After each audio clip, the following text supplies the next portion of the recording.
Alright, so today we're installing a Sony single DIN head unit in my MX5. So this is the head unit we're installing, as I said before.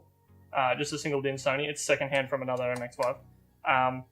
This is the single DIN fascia kit from Auto Pro or Super Cheap Auto, I can't remember. But it's from AirPro, the actual company. They make kits like that. You can just search up the car on the AirPro website and they'll show you which one you need to buy. It was relatively cheap for what it was. I got 2 out of it too, so I was happy with that. We've got 2 ISO cables. This is the ISO cable that goes for it's a Sony ISO cable, and then we have the MX5 ISO cable, and they connect together. That's literally the plug and play. That's literally all we need, and it should be ready to go. Also, we have these little, I suppose, push pin clips. I'm not really sure what they are, but they'll make this getting this out a breeze. So hopefully this should be relatively simple. But that's all we need. So yeah. So all we need to do to get this out is literally take these 2 tabs off and then use 2 of these to push in the holes, and then it'll pop out. And that's literally it. I'm using a 10-cent piece instead of literally just using my fingers to pop these out. That's how easy it is. This one's going to be harder now. Got it. That's literally it. I didn't want to put any scratches on it, but I think I did a little bit. And then we've just got 4 holes we've got to do in here. Okay, so pulling it out is pretty simple. We literally just need 4 of these things instead of 2, which I'm pretty sure you can just buy them on eBay or Amazon or anywhere, I guess. They're only a couple bucks. But they're very helpful. I think it's the bottom 2 and the bottom 2. And then I think that's in, and you pull them away and out. There we go. So the issue I have now, I don't know if this is going to work, but I'd like to get gauge pods in the top here, as this is a turboed MX5, and we have no gauge pods yet. I'd like to put some boost gauges and things in here. So I was considering mounting this in the middle instead of the top, but I'm not sure if it's going to work. So the fascia kit has the same prongs on the top and the bottom, so I might be able to actually mount it upside down, technically, and run this at the top and get used to having this in the middle. So I think that's what I'm going to do. The fascia kit, literally, as far as I know, it just slots in. And then once it's all in, it just holds itself in, I guess. But I don't know if it's going to work this way. I've got that upside down. Wait, no, I don't. Yes, I do.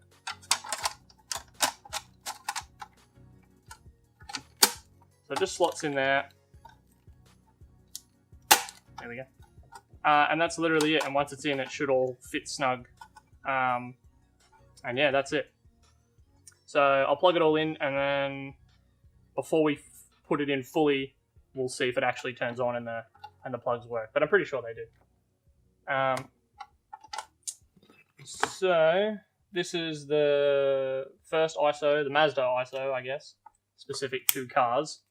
And this is the Pioneer ISO that's specific to the brand, not the brand of the head unit, not the car. But it's literally a plug and play affair.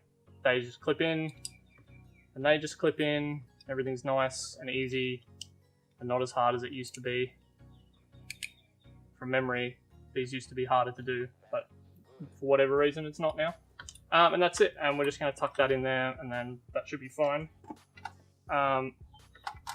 We'll plug this in, and that just goes into there. Clip in, that's on, and there we go. It's on, it works. It matches with the red dash, but the black doesn't match the silver. So this might look trash, but we'll see how we go. It's still better than what I had before. We'll just tuck all those cables at the back, and I hope the upside down fascia should just slot in. As long as they're not. There we go, bottom's clicked in, cables aren't in the way. Oh, we might have some issues here, but that's literally it. And now we can run USB in there, and I don't have to run my janky setup.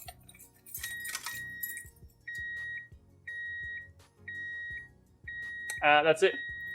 So another issue now is, now that we can connect this up to our head unit, there's nowhere to put phones in MX5s, and I could run this into the center console or put it in one of the cup holders, but I just don't really like that. So what I'm gonna do, or try, I have a hands-free car thing here that I'm gonna rig up, and we're gonna see if this is gonna work. Now I will demonstrate it on this side. It will be on the passenger side, so the cable is out of the way, but I'm gonna demonstrate it on here so it's a bit easy to see, and I can just switch it over when I'm ready.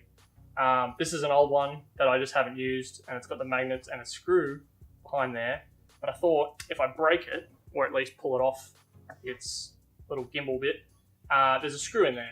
So what we might be able to do is drill that out and drill the bigger one that goes in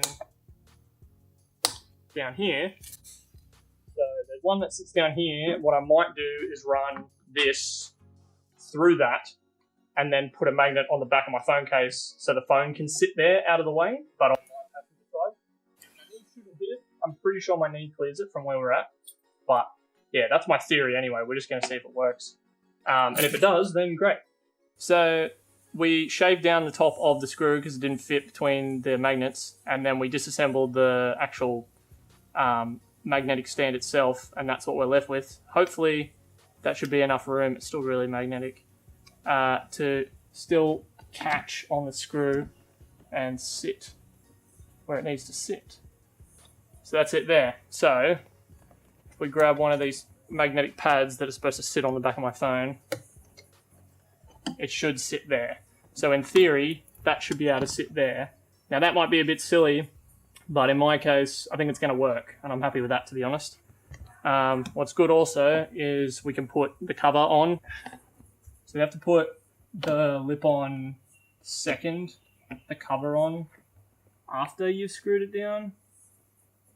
Otherwise, yeah, you can't screw it in because the screw hole's not being shown, as I just realised. So it takes a little bit of finagling, but I think we got it.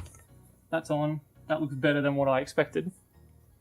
And then we literally should just be able to put that there and put that there.